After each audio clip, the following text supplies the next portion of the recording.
Defender കാറിൽ നടക്കണ വലിയ മാളിക വീടുകളുള്ള പല പല വാഹനങ്ങളിൽ വരുന്ന ആൾക്കാർ ലൈഫ് സ്റ്റൈൽ കണ്ടിട്ട് 5 സ്റ്റാർ ഹോട്ടലുകളിൽ നിൽക്കുന്നത് കണ്ടിട്ട് കുറേ രാജ്യങ്ങളിൽ ട്രാവൽ ചെയ്യുന്നത് കണ്ടിട്ട് ഇങ്ങനെ പല കാര്യങ്ങൾ കണ്ടിട്ട് ആ ലൈഫ് സ്റ്റൈലും ആ ഫാൻസിനെസ് ഒക്കെ കണ്ടുകൊണ്ട് ബിസിനസ് ഓണേഴ്സിനെ നിങ്ങൾ നോക്കി കാണുന്നുണ്ടെങ്കിൽ, ഓൺടർപ്രനേഴ്സിനെ നിങ്ങൾ നോക്കി കാണുന്നുണ്ടെങ്കിൽ, ഇതിൻ്റെ പിന്നിലുള്ള ഒരുപാട് ഹാർഡായിട്ടുള്ള ഒരുപാട് ജേർണി അവർക്ക് പറയാനുണ്ട്. അല്ലെങ്കിൽ അതിൻ്റെ പിന്നിൽ നടക്കുന്ന ഒരുപാട് സ്ട്രഗിൾസ് ഉണ്ടാവും, ചാലഞ്ചസുകൾ ഉണ്ടാവും. ഇത് നിങ്ങളാരും കാണുന്നില്ല എന്നുള്ളതാണ്. നമ്മൾ ചിലപ്പോൾ പറയും അല്ലേ, നമ്മളൊരു ദൂരെ നിന്ന് കാണുമ്പോൾ നമുക്ക് എന്തായും ചെറുതായിട്ട് തോന്നും, പക്ഷെ അത് അടുത്തെത്തുമ്പോൾ എന്തായിരിക്കും വലുതായിരിക്കും എന്ന് പറഞ്ഞ പോലെ ഇവരൊക്കെ ലൈഫിൽ, അതായത് ഞാൻ പറഞ്ഞു വരുന്ന ആരെ കുറിച്ചാണ് നിങ്ങൾ മനസ്സിലാവുണ്ടല്ലോ, ഞാൻ അടക്കം റെപ്രസെന്റ് ചെയ്യുന്ന സെലിബ്രേറ്റ് ചെയ്യപ്പെടുന്ന ബിസിനസ് ഓണേഴ്സ്, ഓൺടർപ്രണേഴ്സ് ആയിട്ടുള്ള ആളുകളെ റെപ്രസെന്റ് ചെയ്തുകൊണ്ടാണ് ഞാൻ പറയുന്നത്. ഇവരുടെയൊക്കെ ലൈഫിൽ, ഇവരുടെയൊക്കെ ലൈഫ് സ്റ്റൈലിൽ നിങ്ങൾ കാണുന്ന സംഭവം എന്ന് പറയുന്നത് നമ്മളെ സംബന്ധിച്ചിടത്തോളം ഈ ഓൺടർപ്രണേഴ്സ് ആയിക്കോട്ടെ, ബിസിനസ് ആയിക്കോട്ടെ, ഇതിലൊക്കെ നിങ്ങൾ മനസ്സിലാക്കേണ്ട ഒരു കാര്യം എന്ന് പറഞ്ഞു കഴിഞ്ഞാൽ ഇതിൻ്റെ ഒരു ബാക്ക് ഫേസ് ഉണ്ട്, ഇതിൻ്റെ ഒരു ബിഹൈൻഡ് ദ സീൻസ് ഉണ്ട്. ഈ ബിഹൈൻഡ് ദ സീൻസ് നിങ്ങൾ ശരിക്കും മനസ്സിലാക്കേണ്ട കാര്യങ്ങളാണ്. അത് മനസ്സിലാക്കിയിട്ട് മാത്രം നിങ്ങൾക്ക് ഒരു സക്സസ്ഫുൾ ആയിട്ടുള്ള ഓൺടർപ്രണർ ആവാൻ വേണ്ടി പറ്റുള്ളൂ.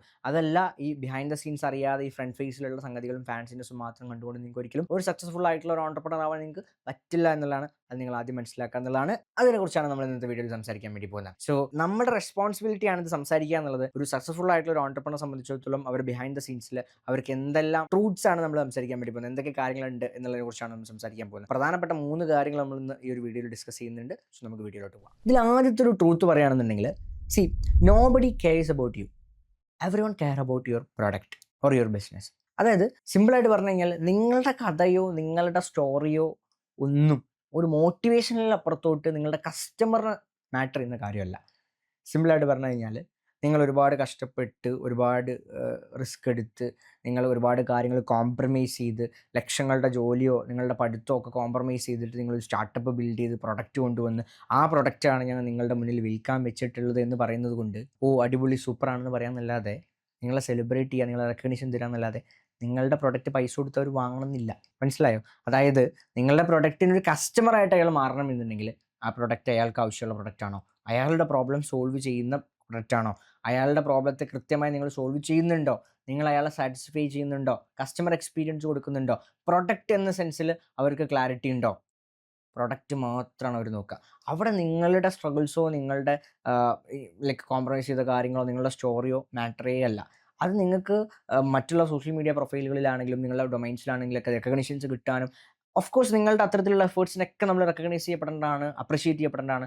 അതിനുള്ള അപ്രിസിയേഷൻസും റെക്കഗ്നിഷൻസും ഒക്കെ, അതിനുള്ള മോട്ടിവേഷൻസും ഒക്കെ നമുക്ക് തന്നെ ഒരു മോട്ടിവേഷൻ ആവാനൊക്കെ പറ്റും. പക്ഷേ നമ്മളുടെ പ്രൊഡക്റ്റ്, നമ്മളുടെ ബിസിനസ് മോഡൽ അത് റെലവൻ്റ് ആണോ, അത് ഫീസിബിൾ ആണോ, അത് കൃത്യമായിട്ട് ആളുകൾക്ക് സെർവ് ചെയ്യുന്നുണ്ടോ, അതിൻ്റെ ഡെലിവറി പ്രോപ്പറാണോ, അതിൻ്റെ ഡിസ്ട്രിബ്യൂഷൻ പ്രോപ്പറാണോ, അത് കൃത്യമായി സാറ്റിസ്ഫൈ ചെയ്യുന്നുണ്ടോ, അത് കസ്റ്റമേഴ്സിന് ക്വാളിറ്റിയിൽ ഡെലിവറി ചെയ്യാൻ പറ്റുന്നുണ്ടോ, എങ്കിൽ മാത്രമേ നിങ്ങൾക്ക് എന്ത് ചെയ്യുള്ളൂ, നിങ്ങൾക്ക് സെയിൽസ് ഉണ്ടാവുള്ളൂ, നിങ്ങളെ കസ്റ്റമറായി മാറുള്ളൂ.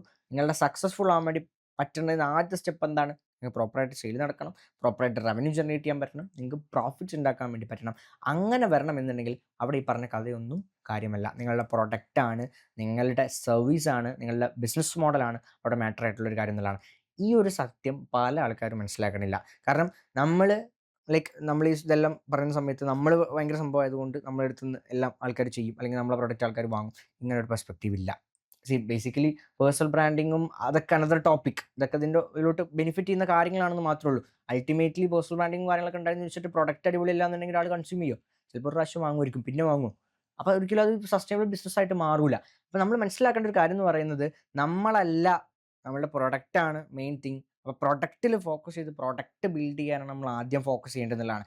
പലപ്പോഴും അതിലൊരു മിസ്മാച്ചിങ് വരുന്നത്, ഞാൻ ആദ്യം പറഞ്ഞ ഒരു പ്രശ്നം ഉള്ളതുകൊണ്ട്, ഒരു ഫാൻസിനെസ്സും ഒരു ലൈഫ് സ്റ്റൈലും ഒരു സംഗതികളൊക്കെ കണ്ടിട്ട് ആ ഒരു മോട്ടിവേഷനിൽ ഈ ഓൺടർപ്രണർഷിപ്പിലോട്ട് വരുന്ന ആളുകളെ സംബന്ധിച്ചിടത്തോളം അതിന് പ്രയോറിറ്റി കൊടുക്കുകയും പ്രൊഡക്റ്റിന് പ്രയോറിറ്റി ഇല്ലാത്ത സിറ്റുവേഷൻസ് പല ആളുകളുടെയും സ്റ്റോറിയിൽ നമ്മൾ കാണുന്നുണ്ട്. സോ ഏർലി സ്റ്റേജസിൽ ഇത് നിങ്ങൾ അക്സെപ്റ്റ് ചെയ്തേ പറ്റുള്ളൂ. ഈ റിയാലിറ്റി നിങ്ങൾ അക്സെപ്റ്റ് ചെയ്തേ പറ്റുള്ളൂ. പ്രൊഡക്റ്റാണ് പ്രൈമറി. പ്രൊഡക്റ്റ് നിങ്ങൾ ബിൽഡ് ചെയ്യും, പ്രൊഡക്റ്റ് മാർക്കറ്റിൽ എത്തിക്കുക, പ്രൊഡക്റ്റ് ഏറ്റവും ബെസ്റ്റായിട്ട് നിങ്ങൾ സെർവ് ചെയ്യും.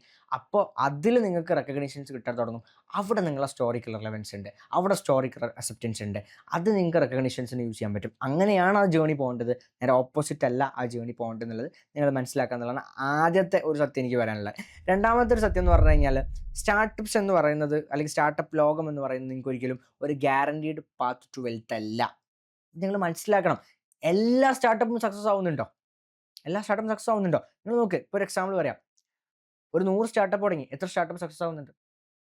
ഏറ്റവും ബേസിക്കലി നമ്മൾ ഡാറ്റ എടുത്ത് നോക്കുന്ന സമയത്ത് എന്താണ് പറയപ്പെടുന്നത്, 90% ഓഫ് സ്റ്റാർട്ടപ്സ് ഫെയിലർ ആണെന്ന് പറയുന്നത്. അത്രയും കണക്കുകളെ കുറിച്ച് ഞാൻ പറയുന്നില്ല, പക്ഷേ എന്നാലും ഒരു മെജോറിറ്റി പെർസെൻറ്റേജ് എന്ത് ചെയ്യുന്നുണ്ട്, ഫെയിലർ ആവുന്നുണ്ട് എന്നുള്ള സത്യം നമ്മൾ അക്സെപ്റ്റ് ചെയ്തേ പറ്റുള്ളൂ. അതിൻ്റെ റീസൺസിലോട്ട് നമ്മൾ നോക്കുന്ന സമയത്ത് പല റീസൺസ് ഉണ്ടാവാം, പല സോൾവബിൾ ആയിട്ടുള്ള പ്രോബ്ലംസ് തന്നെ ആയിരിക്കും മെജോറിറ്റി ഉണ്ടാവുക. പലതും ക്ലോസ് ചെയ്തിട്ടുള്ളതാവാം, പലതും ഇനീഷ്യലി കുറേ കാര്യങ്ങൾ ശ്രദ്ധിക്കാത്തതുകൊണ്ടായിരിക്കും, അങ്ങനെ പല റീസൺസ് അവിടെ വരുന്നുണ്ട്. എന്നാൽ കൂടെ നമ്മളിതിൽ നോക്കുന്ന സമയത്ത് ഈ സ്റ്റാറ്റിസ്റ്റിക്സ് വെച്ച് നമ്മൾ സംസാരിക്കുന്ന സമയത്ത് നമ്മളവിടെ മനസ്സിലാക്കേണ്ട ഒരു കാര്യം എന്ന് പറയുന്നത്, പല ആൾക്കാരും ഇത് തുടങ്ങുക, ഇതിൽ കുറേ പൈസ ഉണ്ടാക്കുക, ഇത് സേഫ് ആയിട്ടുള്ള വേ ആണ്, ഇത് ഭയങ്കര വെൽത്ത് ജനറേറ്റ് ചെയ്യാൻ പറ്റും, കോടികളുടെ ലാഭം ഉണ്ടാക്കാൻ പറ്റും എന്നൊക്കെ ആദ്യം തന്നെ കണ്ടിട്ട് അത് ഗോളായിട്ട് വെച്ചിട്ട് വരുന്ന ആളുകൾ പലപ്പോഴും ഭയങ്കരമായ അട്ടർ ഫെയിലറിലോട്ട് പോകുന്നത് നമ്മൾ കാണാറുണ്ട്. അതല്ല ഒരു സക്സസ്ഫുൾ ഓൺടർപ്രണർ ആവാനുള്ള പാത്ത് വേ എന്ന് പറയുന്നത്. അതും ഒരു സത്യമാണ്, നിങ്ങൾ മനസ്സിലാക്കണം എന്നുള്ളതാണ്. അതാണ് രണ്ടാമത് എനിക്ക് നിങ്ങളുടെ അടുത്ത് പറയാനുള്ള ഒരു പോയിന്റ് എന്ന് പറയുന്നത്. ഇതിൽ ഈ വലിയ ശതമാനം ഫെയിലർ ആയ ആളുകളൊക്കെ അവർ സ്റ്റുപ്പിഡ് ആയതുകൊണ്ടോ അല്ലെങ്കിൽ അവരുടെ ബിസിനസ് മോഡൽ പ്രോപ്പർ ആയതുകൊണ്ടോ അങ്ങനത്തെ ഒന്നുമല്ല. ചിലപ്പോൾ മാർക്കറ്റിന്റെ പ്രശ്നമായിരിക്കാം, മാർക്കറ്റിന്റെ ടൈമിങ്ങിന്റെ പ്രശ്നമായിരിക്കാം, അല്ലെങ്കിൽ ആ സമയത്ത് വന്ന എന്തെങ്കിലും ഒരു പ്രശ്നങ്ങൾ കൊണ്ടായിരിക്കാം, സിറ്റുവേഷൻസ് കൊണ്ടായിരിക്കും. ഇങ്ങനെ പല പ്രോബ്ലംസുകൾ കൊണ്ട്, പല സർക്കംസ്റ്റാൻസസ് കൊണ്ട് ഫെയിലർ ആയിട്ടുള്ള ആളുകളൊക്കെ ഇതിലുണ്ടാവും. അപ്പോൾ നമ്മൾ പറഞ്ഞു വെക്കുന്നത് വെച്ചാൽ ഇതൊരു 100% ഗ്യാരണ്ടീഡ് ആയിട്ടുള്ള ഒരു സാധനമായിട്ട് നിങ്ങളിതിനെ കാണരുത് എന്നുള്ളതാണ്. എന്ന് വെച്ചത് നല്ലതല്ല എന്നല്ല പറയുന്നത്, പക്ഷെ നിങ്ങൾ ഇതിലേക്ക് ഇറങ്ങുന്ന സമയത്ത് ഇതൊക്കെ മനസ്സിലാക്കിയിട്ട് വേണം നിങ്ങൾ ഇറങ്ങേണ്ടത്. അപ്പോൾ അതിൻ്റെ ഒരു എഫേർട്ട്, അതിൻ്റെ ഒരു വാല്യൂ, അതിന് ഡിസേർവ്ഡ് ആവുന്ന സമയത്ത് നമുക്ക് ഡിസേർവ്ഡ് ആവും എന്നുള്ളതും അതിനുവേണ്ടി നമ്മൾ വർക്ക് ചെയ്യണം എന്നുള്ളതും നമുക്ക് ഇത് എന്ത് ചെയ്യാൻ പറ്റും, മനസ്സിലാക്കാൻ പറ്റുന്നതാണ്. ഇപ്പോൾ നമ്മൾ ഒരു എക്സാമ്പിൾ നോക്കുക, ഇപ്പോൾ നിങ്ങൾ സിനിമ ഇൻഡസ്ട്രി എടുത്ത് നോക്കുക. ഒരു 100 സിനിമ എടുത്ത് നോക്കുകയാണെങ്കിൽ 100 സിനിമയിൽ എത്ര സിനിമ ബ്രേക്ക് ഈവൻ ആവുന്നുണ്ട്, എത്ര സിനിമ പ്രോഫിറ്റബിൾ ആവുന്നുണ്ട്, ഒന്ന് ആലോചിച്ച് നോക്കിയാൽ മതി. അപ്പോൾ അവിടെ സ്റ്റാർട്ടപ്പിൻ്റെ റേറ്റ് നോക്കുകയാണെങ്കിൽ ചിലപ്പോൾ അതിലേക്കാൾ ബെറ്റർ റേറ്റ്സ് നമുക്ക് കാണാൻ പറ്റും. അപ്പോൾ ഞാൻ പറഞ്ഞു എന്താണെന്ന് വെച്ച് കഴിഞ്ഞാൽ, ആ സത്യാവസ്ഥ മനസ്സിലാക്കിയിട്ടാണ് നമ്മൾ അതിൽ നിൽക്കുന്നതെന്നുണ്ടെങ്കിൽ നമുക്ക് അത്തരം പ്രശ്നങ്ങളും പ്രോബ്ലംസും അവിടെ ഉണ്ടാവില്ല. അവിടെ നമുക്ക് എന്ത് ചെയ്യാൻ പറ്റും, റിയാലിറ്റി അക്സെപ്റ്റ് ചെയ്യാൻ പറ്റും. നമ്മൾ ബിസിനസ് ഫോക്കസ്ഡ് ആക്കും, ഹാർഡ് വർക്ക് ചെയ്യും, അവിടെ പ്രോപ്പറായിട്ട് സ്മാർട്ട് വർക്ക് ചെയ്യും, പ്രോപ്പറായിട്ട് നമ്മൾ അതിനെ മോണിറ്റർ ചെയ്ത് വാലുവേറ്റ് ചെയ്ത് വാലിഡേറ്റ് ചെയ്ത് നമ്മൾ അതിനെ ഗ്രോ ചെയ്യും. അതല്ലാതെ നമ്മളവിടെ ലൈക്ക് ഇതൊരു ഗ്യാരണ്ടീഡ് വേ ആണ്, പെട്ടെന്ന് പൈസ ഉണ്ടാക്കാമെന്ന് വിചാരിച്ച് പോയി കഴിഞ്ഞാൽ ഒരു മോട്ടിവേഷനും ഡോപ്പമിനൊക്കെ പെട്ടെന്ന് എന്ത് ചെയ്യും, നമുക്ക് പോവും, നമ്മൾ ഗീവ് അപ്പ് ചെയ്യുന്ന സിറ്റുവേഷനിലോട്ട് നമ്മൾ പോകുന്ന സിറ്റുവേഷൻസ് ഉണ്ടാവും. സോ ഇത് നിങ്ങൾ മനസ്സിലാക്കുക എന്നുള്ളത്, നിങ്ങൾ അക്സെപ്റ്റ് ചെയ്യുക എന്നുള്ളതാണ് രണ്ടാമത്തെ ഒരു സത്യം എനിക്ക് പറയാനുള്ളത്. മൂന്നാമത്തെ ഒരു സത്യം ഞാൻ പറയാൻ പോകുന്നത് എന്താണ്, you may not earn money for a long time. അതായത് കുറേ കാലത്തിന് ചിലപ്പോൾ നിങ്ങൾക്ക് ഒരു വരുമാനമില്ലാതെ നിങ്ങൾ ചിലപ്പോൾ എന്ത് ചെയ്യേണ്ടി വരും, ഇതിൻ്റെ പുറത്ത് വർക്ക് ചെയ്യേണ്ടതായിട്ട് വരും. അതായത് ഇനീഷ്യൽ സ്റ്റേജാണ്, ഇതൊരു സ്റ്റാർട്ടപ്പാണ്. ഇതിനകത്ത് നിങ്ങളെ സംബന്ധിച്ചിടത്തോളം ഇപ്പോൾ നിങ്ങളെ സംബന്ധിച്ചിടത്തോളം ഒരു ഒരു അൺകംഫർട്ടബിൾ ആയിട്ടൊരു കാര്യമായിരിക്കും ഇത്. അതായത് ഒരു ആദ്യത്തെ ഒരു കൊല്ലം നിങ്ങൾക്ക് ₹1 വരുമാനത്തിൽ നിന്ന് എടുക്കാൻ പറ്റുന്നുണ്ടാവില്ല. ചില ആളുകൾ 3 മാസം കൊണ്ട് വരുമാനം എടുത്തിട്ടുള്ള ആൾക്കാരുണ്ടാവും. അവരുടെ പ്രോസസ്സും അവരുടെ ബിസിനസ് മോഡലും ഡിഫറൻ്റ് ആയിരിക്കും. 6 മാസം കൊണ്ട് എടുക്കുന്നവരുണ്ടാവും. പക്ഷെ എന്നാലും 6 മാസം അവർക്കൊരു വരുമാനം കിട്ടാതെ അതിൽ നിൽക്കാൻ പറ്റണം. മനസ്സിലായല്ലോ? അപ്പോൾ അത്തരം സിറ്റുവേഷൻസിലൂടെ ഒക്കെ പോകുന്ന സമയത്ത് നമ്മളുടെ ഫാമിലി, നമ്മുടെ കമ്മിറ്റ്മെൻറ്റ്സ്, നമ്മളുടെ പേഴ്സണൽ തിങ്സ്, ഇങ്ങനെ കുറേ കാര്യങ്ങൾ ഇതിൽ മാറ്ററാണ്. അപ്പോൾ അവിടെ ഉണ്ടാകുന്ന കുറേ എമോഷൻസ് ഉണ്ട്. ഇപ്പം ഈ ഏറ്റവും റീസെൻ്റ് ആയിട്ട് എനിക്ക് എൻ്റെ അടുത്തൊരു സ്റ്റാർട്ടപ്പ് ഫൗണ്ടർ വന്നിട്ട് പറഞ്ഞിട്ടുണ്ടായി, ഒരു 1.5 വർഷമായിട്ട് ആൾ സ്റ്റാർട്ടപ്പിൻ്റെ പിന്നാലെ ഓടിക്കൊണ്ടിരിക്കുകയാണ്. ഒരു വരുമാനവും കാര്യങ്ങളും ഒന്നുമില്ല. അതുകൊണ്ട് ഒരുപാട് ബുദ്ധിമുട്ടുകളിലൂടെയാണ് പോയിക്കൊണ്ടിരിക്കുന്നത്. ഒരുപാട് കടങ്ങൾ കയറിയിട്ടുണ്ട്, ഒരുപാട് പ്രശ്നങ്ങൾ ഉണ്ടായിട്ടുണ്ട്, ഫാമിലിയിൽ ഭയങ്കര പ്രശ്നങ്ങൾ ഉണ്ടായിട്ടുണ്ട്. ഫുള്ളി എക്സോസ്റ്റഡ് ആയിട്ട്, മെൻ്റലി ഭയങ്കര എക്സോസ്റ്റഡ് ആയിട്ട് ഡൗൺ ആയിട്ട് നിൽക്കുകയാണ്. എന്താ ചെയ്യേണ്ടതെന്ന് അറിയില്ല എന്ന് പറഞ്ഞിട്ട് നമ്മുടെ അടുത്ത് വന്നിട്ടുണ്ടായി. അപ്പോൾ ഞാൻ അവരുടെ അടുത്ത് ചോദിച്ചു, ഇത് നീ തുടങ്ങുമ്പോൾ തന്നെ ഇതൊക്കെ നിനക്ക് അറിയില്ലായിരുന്നോ? അപ്പോൾ ആളെൻ്റെ അടുത്ത് പറഞ്ഞ സംഗതി വെച്ചാൽ, ഞാൻ ഇങ്ങനെയൊന്നും അല്ല വിചാരിച്ചത്. ഞാനൊരു 3 മാസം കൊണ്ട് ഇതുകൊണ്ട് വരുമാനം നിന്ന് തുടങ്ങും, 6ാമത്തെ മാസം ആകുമ്പോൾ പ്രോഫിറ്റ് ആവും, ഒരു 9ാമത്തെ മാസം ആകുമ്പോൾ എനിക്ക് അതിന് നല്ലൊരു ലാഭം എടുത്ത് തുടങ്ങാം, ഒരു കൊല്ലാകുമ്പോഴത്തേക്ക് എനിക്ക് മാസം നല്ലൊരു പൈസ ഉണ്ടാക്കുന്ന ഒരാളായിട്ട് എനിക്ക് മാറാം. ഇതൊക്കെയായിരുന്നു എൻ്റെ പ്ലാൻ. ഞാൻ പറഞ്ഞു, പ്രെഡിക്ഷൻസ് അല്ല ഇവിടെ ബിസിനസ്, ബെറ്റിംഗ് അല്ല, ഇത് നമ്മൾ ലോട്ടറി എടുക്കല്ല, ലക്കല്ല. ഇത് നമ്മൾ ചെയ്യുന്ന പ്രോസസ്സ് മാത്രമല്ല, ഇതിൽ കുറേ നമ്മൾ അൺകൺട്രോളബിൾ ആയിട്ടുള്ള സിനാരിയോസും ഇതിൻ്റെ ബാങ്കിലുള്ളതുണ്ട്. ഇതൊക്കെ നമ്മൾ ആദ്യം എക്സ്പെക്റ്റ് ചെയ്യണം. എക്സ്പെക്ട് അൺഎക്സ്പെക്റ്റഡ് നമ്മൾ എപ്പോഴും പറയാം. അത് നമ്മൾ എക്സ്പെക്ട് ചെയ്തിട്ട് തന്നെ നമ്മൾ പോകണം. ഇപ്പോൾ അവിടെ നമ്മളെ സംബന്ധിച്ചിടത്തോളം നമുക്കൊരു എംപ്ലോയീസ് ഉണ്ടെങ്കിൽ അവരുടെ സാലറി നമ്മളെ കമ്മിറ്റ്മെൻറ്റാണ്. അപ്പോൾ നമ്മളെ സംബന്ധിച്ചിടത്തോളം എന്താണ്, ആ സാലറി നമ്മൾ കൊടുത്തേ പറ്റുള്ളൂ. അത് നമ്മൾ കടം വാങ്ങിയിട്ട് കൊടുക്കുന്ന സിറ്റുവേഷൻസ് ഉണ്ടായിട്ടുണ്ടാവും ചിലപ്പം. അതുപോലെ നമ്മുടെ ഫാമിലി നമ്മളെ കമ്മിറ്റ്മെൻറ്റാണ്, നമ്മളെ ബാക്കിയുള്ള നമ്മളെ ഡിപ്പെൻഡ് ചെയ്ത് നിൽക്കുന്ന ആൾക്കാർ നമ്മളെ കമ്മിറ്റ്മെൻറ്റാണ്. അങ്ങനെ കുറേ കമ്മിറ്റ്മെൻറ്റും കുറേ കാര്യങ്ങൾ നമ്മളെ മൈൻഡിലോട്ട് വരുമ്പോൾ, എമോഷണലി നമ്മൾ ഡൗൺ ആകുമ്പോൾ ഓട്ടോമാറ്റിക്കലി നമ്മുടെ ബിസിനസ് ഫെയിലർ ആവാനുള്ള ഒരു ചാൻസ് കൂടി അത് എന്ത് ചെയ്യാണ്, ഉണ്ടാവുകയാണെന്നുള്ളതാണ്. അത്തരം പ്രശ്നങ്ങളും കൂടി, അത്തരം പ്രശ്നങ്ങളിൽ കൂടി ലീഡ് ചെയ്യുന്ന രീതിയിലേക്ക് എന്ത് ചെയ്യാണ്, കാര്യങ്ങൾ പോകുന്നതാണ്. അപ്പോൾ ഈ ഒരു കേസും കൂടി നിങ്ങൾ എന്ത് ചെയ്യണം, മനസ്സിലാക്കണം എന്നുള്ളതാണ്. സോ ആ റെസ്പോൺസിബിലിറ്റി ഹെവി എന്നുള്ള സംബന്ധിച്ചാലും അത് റിയലി ഹെവി ആയിട്ടുള്ളൊരു കാര്യമാണ്. സോ പല ആളുകളും ഓൺടർപ്രണർഷിപ്പിൽ നിന്ന് പറഞ്ഞ ഫെയിലർ വരാനുള്ള റീസണിൻ്റെ ഒരു മേജർ റീസണായിട്ട് ഇത് മാറുന്നതിൻ്റെ റീസൺ അതാണ്. ഓവർ എക്സ്പെക്റ്റേഷൻസ് വെച്ച് കൊണ്ടുവരികയും കുറേ കാലത്തിന് വരുമാനവും കാര്യങ്ങളൊന്നും ഇല്ലാതെ ഇരിക്കുമ്പോൾ അവർക്ക് ഒരു തരത്തിലും ഇത് മുന്നോട്ട് കൊണ്ടുപോകാൻ പറ്റാത്ത രീതിയിൽ, കാരണം നമുക്കറിയാം, ഇന്ന് നമുക്ക് വെറുതെ ചുമ്മാ റോട്ടിലോട്ട് ഇറങ്ങി തിരിച്ചു വരണമെങ്കിലും കയ്യിൽ പൈസ വേണം. അങ്ങനെ ഒരു സാഹചര്യത്തിൽ ജീവിക്കുന്ന സമയത്ത് ഇതിലൊരു ലോങ് ടേമിലോട്ട് നമുക്ക് സർവൈവ് ചെയ്യാന്ന് പറയുന്നത് വളരെ പാടുള്ള കാര്യമാണ്. പക്ഷേ സർവൈവ് ചെയ്തിട്ടുള്ള ആൾക്കാരുണ്ട്, സർവൈവ് ചെയ്യുന്ന ആളുകൾക്ക് അവർക്ക് ഉണ്ടാക്കാൻ വേണ്ടി പോകുന്നത് ചിലപ്പോൾ അവർ ആ 1 ഇയർ അവർ ബേൺ ചെയ്തിട്ടുള്ളതിൻ്റെ 10 ടൈംസ് ആയിരിക്കും ചിലപ്പോൾ നമ്മൾ അവർ അടുത്ത മാസം ഉണ്ടാക്കാൻ പോകുന്നത്. കാരണം അതാണ് അതിൻ്റെ സ്കെയിൽ എന്ന് പറയുന്നത്. അപ്പോൾ ആ എഫേർട്ട്, ആ ഹാർഡ് വർക്ക് ഓഫ് കോഴ്സ് അതിനൊരു റിവാർഡ് ഉണ്ടായിരിക്കും. പക്ഷേ അത് നമ്മൾ റൈറ്റ് വേയിലാണോ, റൈറ്റ് ഡയറക്ഷനിലാണോ, കൺസിസ്റ്റൻ്റ് ആയിട്ടാണോ, കമ്മിറ്റ്മെൻറ്റോട് കൂടിയിട്ടാണോ, ക്ലാരിറ്റിയോട് കൂടിയിട്ടാണോ, കോൺഫിഡൻസോട് കൂടിയിട്ടാണോ ഇപ്പോഴും നമ്മൾ പ്രോപ്പറായിട്ട് അത് പോയിക്കൊണ്ടിരിക്കുന്നത്, ദെൻ അതിനുള്ള റിസൾട്ട് നമുക്ക് അവിടെ ഉണ്ടാവുന്നതാണ്. പലപ്പോഴും അതവിടെ ഉണ്ടാവാറില്ല. ഇത് പകുതിക്ക് വെച്ച് നമ്മൾ ഇട്ടെറിഞ്ഞ് പോകുന്ന സിറ്റുവേഷൻസ് ഒക്കെ വരുന്നു എന്നുള്ളതാണ് ഇതിലൊരു മേജർ ആയിട്ടുള്ള ഇഷ്യൂ ആയിട്ട് നമ്മൾ കാണുന്നത്. ഇതും ഇതിലൊരു ഹാർഡ് ട്രൂത്ത് ആയിട്ടുള്ള കാര്യം. ഞാൻ പറഞ്ഞു വന്ന ഒരു പോയിന്റ് എന്ന് പറയുന്നത്, നമ്മൾ ഇന്ന് 3 സത്യങ്ങളെക്കുറിച്ച് സംസാരിച്ചു.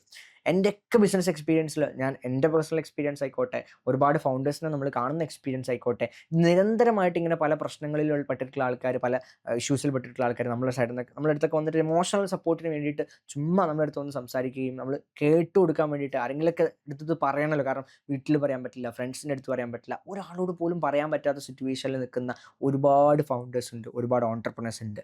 ഇങ്ങനത്തെ ഒരുപാട് ആൾക്കാർ ഇതിൻ്റെ ഉള്ളിൽ ജീവിക്കുന്നുണ്ട്. എനിക്ക് വളരെ സങ്കടമുള്ള ഒരു കാര്യം എന്ന് പറയുകയാണെന്നുണ്ടെങ്കിൽ, ഇതിൽ പല ആളുകളും ഒരു കമ്പനിയിൽ വർക്ക് ചെയ്യുകയാണെങ്കിൽ, ഒരു പ്രൊഫഷനിൽ വർക്ക് ചെയ്യുകയാണെങ്കിൽ ഭയങ്കര ഹൈ സ്കില്ലുള്ള ആയിട്ട് ഗ്രോ ചെയ്യാൻ പറ്റുന്ന, ഹൈ ഇൻകം ഏൺ ചെയ്യാൻ പറ്റുന്ന ആൾക്കാരാണ്. പക്ഷേ പല ആൾക്കാരുടെയും മോട്ടിവേഷൻ കണ്ടിട്ടും, പല ആൾക്കാരുടെയും ഒരു പെട്ടെന്നുള്ളൊരു ഡോപ്പമിൻ്റെ പുറത്തൊക്കെ ജോബ് കിറ്റ് ചെയ്തിട്ടും, പഠിപ്പ് നിർത്തിയിട്ടൊക്കെ ഇതിലോട്ട് സ്റ്റെപ്പ് ഇൻ ചെയ്തിട്ട്, ഒരു ക്ലിയർ ആയിട്ടുള്ള വൈ ഫാക്ടർ ഇല്ലാതെ എന്തെങ്കിലുമൊക്കെ ബിസിനസ് ചെയ്യാന്നുള്ള രീതിയിലൊക്കെ വന്ന് പെട്ടുപോയിട്ടുള്ള കുറേ ആൾക്കാരുണ്ട്.